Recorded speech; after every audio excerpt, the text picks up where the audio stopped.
Le livre L'amour à dissous, le roman sentimental québécois de l'après-guerre, vient de paraître chez Septentrion, coécrit par Marie-Pierre Luneau, Jean-Philippe Warren, Caroline Boivin et Harold Bérubé. L'amour à dissous retrace l'histoire de l'imaginaire sentimental du Québec des années 1940 et 1950 par le biais des romans sentimentaux en fascicules.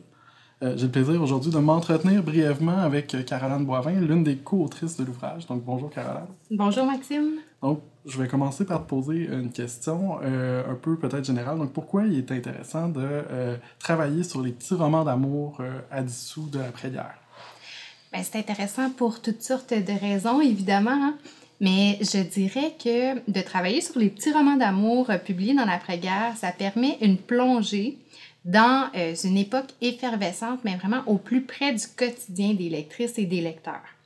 Je m'explique, les fascicules, c'est une consommation plutôt désinvolte. Ce que je veux dire par là, c'est que c'est irréfléchi, spontané. On peut se les procurer un peu partout, dans les kiosques à journaux, les tabagies. On les lit ensuite dans le tramway, typiquement, puis on s'en débarrasse. Même au niveau de la production, il y a quelque chose d'assez désinvolte aussi. Donc, c'est pas du tout la même chose que d'étudier des œuvres plus légitimées qui prennent de la valeur au fil du temps puis au fil des lectures successives. Il y a dans les fascicules quelque chose qui tient de l'immédiateté. D'ailleurs, les objets n'étaient pas produits pour être conservés et en fait foi, le papier de très mauvaise qualité des fascicules de 32 pages, là, un papier acide qui jaunit assez facilement. Donc, tout ça complique évidemment le travail des chercheuses et des chercheurs parce que les gens n'ont pas conservé les objets. Ni les lectrices et les lecteurs, ni les éditeurs, ni même les autrices et les auteurs qui signaient pour la plupart sous pseudonyme et qui parfois préféraient oublier peut-être qu'ils produisaient cette littérature-là plus bas de gamme là, pour gagner leur croûte. Donc, on dit merci à une poignée de collectionneurs. Ce que je veux dire par là, c'est que L'amour à dissous raconte une histoire qui aurait très bien pu ne jamais parvenir jusqu'à nous. Reconstituer l'histoire des romans à dissous de l'après-guerre, c'était faire le pari par Marie-Pierre et Jean-Philippe, il y a quelques années, d'une recherche audacieuse et, au fil des ans, reconstituer un véritable paysage culturel. On réalise, par exemple, à quel point la quête du bonheur conjugal dans les petits romans d'amour était liée à une quête de confort matériel. Les histoires de 32 pages sont très loin de véhiculer les idées reçues sur la grande noirceur, par exemple.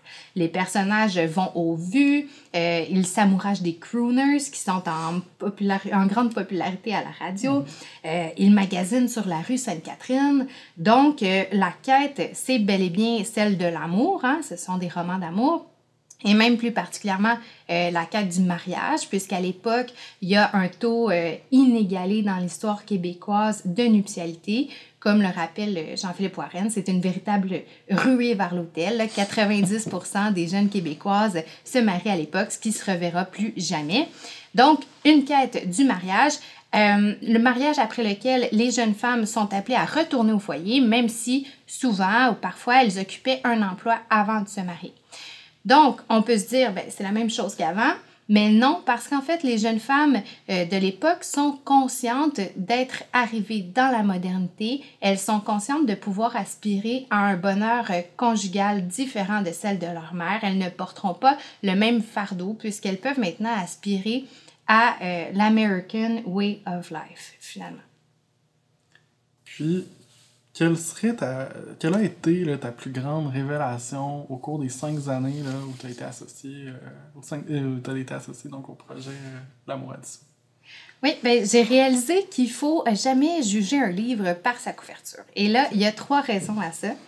Donc, premièrement, il ne faut pas juger les fascicules par leur couverture, puisque sinon, on risque de se faire avoir. Les couvertures sont d'une très grande qualité. Ce sont des images, pour la très grande majorité, qui sont signées chez Polyjournal par André Larchevêque, un artiste à part entière qui a une œuvre vraiment immense. Donc, André Larchevêque a produit la majorité des couvertures de Polyjournal et a certainement contribué au succès éditorial de Polyjournal.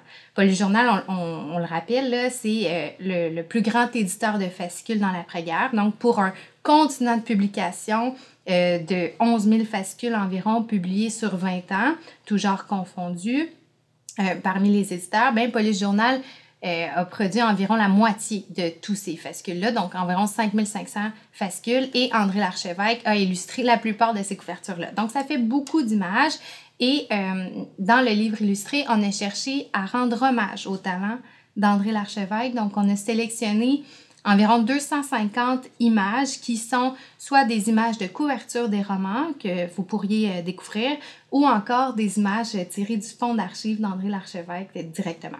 Donc, on ne peut pas juger les fascicules par leur couverture parce qu'on constate un écart significatif entre la très grande qualité esthétique des couvertures et puis, il faut le dire, la moins grande qualité parfois des histoires là, qu'on trouve à l'intérieur, donc des histoires de 32 pages. On ne peut pas non plus se fier à la couverture, à l'audace ou à la sensualité de plusieurs images, puisque si les histoires sont modernes, elles sont par contre assez chastes. Là. Le deuxième élément, c'est que, au risque d'avoir l'air de me contredire, quand on lit un fascicule pris individuellement en 2023, c'est très facile de passer à côté de la valeur de l'expérience.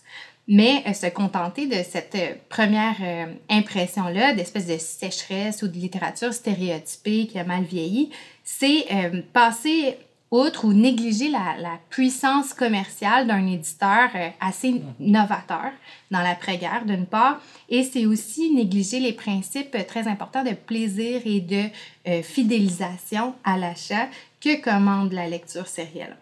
Chaque semaine, il faut comprendre que les lectrices et les lecteurs étaient appelés à renouveler l'achat en se procurant des histoires qui leur faisaient découvrir de nouvelles façons d'atteindre un happy end digne d'un conte de fées, mais un conte de fées à leur portée.